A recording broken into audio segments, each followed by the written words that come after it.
Hi, how many of you know about this little green robot? You know, the robot that you probably see on many commercials, many phones, many billboards. This is the Android mascot. How many of us in this classroom have a smartphone? How many of us in this classroom have an Android smartphone? Not very many. Android is a mobile device that uses the Android mobile operating system. It isn't the actual phone itself, but it's what you interact with and what you use to use your phone. I am studying computer engineering, and I find mobile devices very interesting, as well as the Android mobile operating system. I've researched into Google, and that's one of the um, jobs and companies that I'd like to work for. I would like to introduce you to the history of Android, give you a little fun facts and some brief topics on where Android has come and when it began. And I'd like to introduce you about the devices that use Android. A lot of people get the phones confused with what the operating system is. And there's a difference between all of the manufacturers and the Android phone. And then I would like to talk to you about what Android can do for you. A lot of you don't know what Android can do, as most of us just jump to the Apple iPhone. A little touch up on the history of Android. The Android group of people started in 2003. They were not necessarily developing the Android operating system, but they were trying to develop computers that were on a smaller scale. They're called embedded computers, just a small scale computer. This group was ran by Andy Rubin. In 2005, Google came to this group and they purchased them. The main group that included Andy Rubin stayed on the task force and they kept developing embedded systems. Eventually, they came to develop the Android operating system, which leads me to my next point. The first Android phone is usually mistaken to be the Motorola Droid. This had a ton of advertising, and it was the first phone that had a tactile keyboard, and it was Verizon and Google advertised this phone left and right. This is not correct. In 2008, Google teamed up with LG and they announced the LG G1. This was the first Android phone. They teamed up with T-Mobile as well, and they released the LG G1 on the T-Mobile network. The Motorola Droid, which I said earlier is what usually people think was the first Android phone, was released in 2009, so a whole year later than the LG G1. Android has many versions that have been released over the years. All of these follow desserts. The first one was cupcake, followed by donut, then eclair, then froyo, then gingerbread, then honeycomb, an ice cream sandwich, then jelly bean, and now the most recently announced Kit Kat.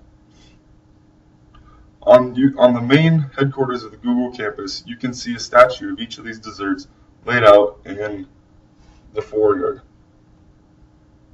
Now we know a little bit more about the Android history. I would like to talk to you about the manufacturers that use Android for their operating system. There are many different manufacturers that develop the Android devices. These include Samsung, HTC, and some Chinese-only mobile phone companies. The most widely known Android manufacturer is Samsung. They're known for their Galaxy S series, which include the Galaxy S1, 2, 3, and the most recent version, the Galaxy S4. There's another line that they're known for, and that's called the Galaxy Note. This is a huge phone at like 5.8-inch screen, and this is Galaxy Note 1 and Galaxy Note 2, and the most recently announced Galaxy Note 3. Although Samsung is the most leading manufacturer for mobile devices, they have sold nearly 72,000 phones at the end of quarter two, according to Business Insider. Relating this to Apple, Apple sold nearly 32,000 in the same time frame. So Samsung more than doubled what Apple has sold in the same time frame. The most next sold manufacturer is the LG.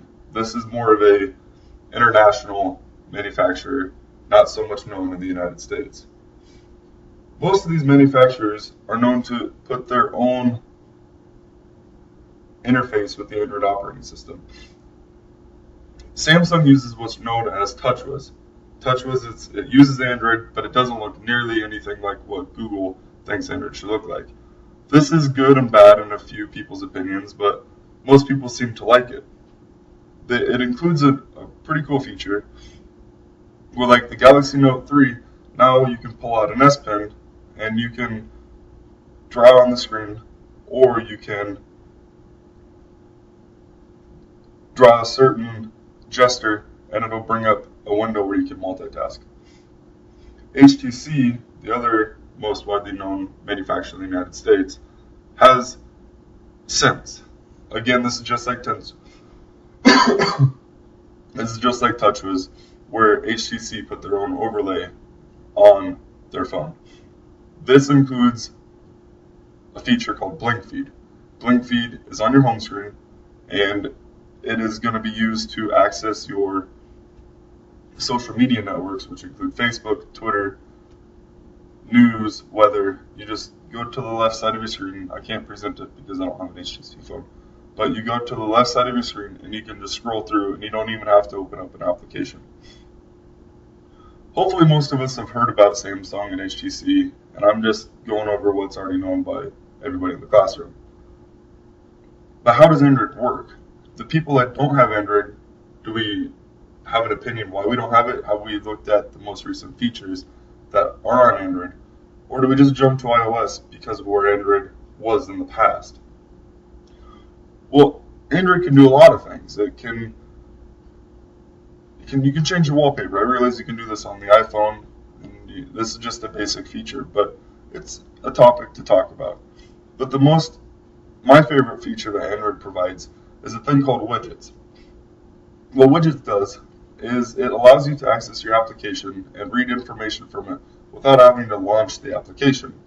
You can go to your home screen, which is where your widgets lie, and you can go ahead and hold the home screen and say, add widget. After you add the widget, it goes to your home screen, and for instance, I have a calendar widget. So I may access my calendar and see all my to-do list and everything I have there without even having to launch the app. If I want to add a task or a schedule or an appointment, I do have to launch the app. I cannot add it just straight from the widget.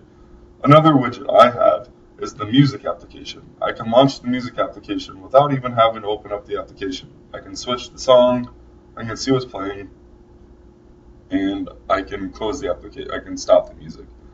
These are just a few of my favorite widgets, but you can add some for text messaging, so you don't even have to open up your application to text. You can add it for Twitter, Facebook, and you can just see everything just on your home screen without having to launch anything. With Android, you can customize almost nearly feature. There are keyboards that you can use which predict what you're typing. For instance, when I'm typing my friend Matt, who I do a lot of studying with as we are the same major, I type R, so A-R-E space, and then R automatically puts in U, so I can go ahead and tap U, and then it says in, and so I tap in, and then the library. I type this to Matt frequently, as this is where we study a lot. This is a feature that I've never heard of any other keyboard or any other phone providing their keyboard.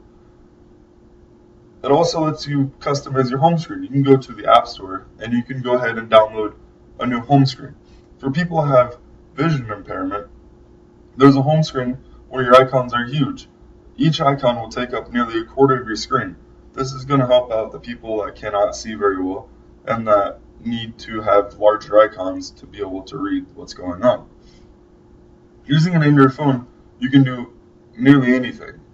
Not just customizing the phone, but you can read your emails, you can get on Facebook, you can get on the internet, you can do whatever you want that you can do on a computer.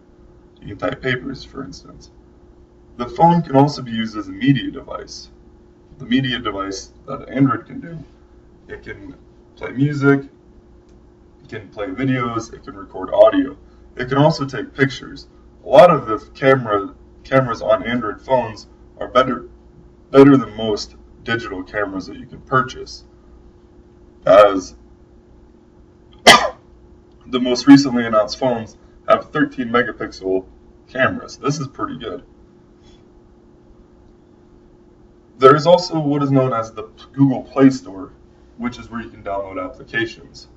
Google has announced that they have over 1 million apps that you can download at the end of July 2013. Most of this information should already be known by anybody that has an Android device. If not, hopefully I provided a way for us to realize what we can do with an Android device. And if any of you out there have a flip phone or an iPhone and are not too happy with what you have, hopefully now you'll consider grabbing an Android phone for your next phone. We talked about the history, where we've come, where Android has come, when they were first created, and the first Android phone that was there. Then we talked about the versions of Android, and we're going to have KitKat. I personally think that having desserts for your operating system is pretty cool, and most people should be happy about that. If you don't already have an Android phone, go out and buy one. I guarantee you will not regret your decision.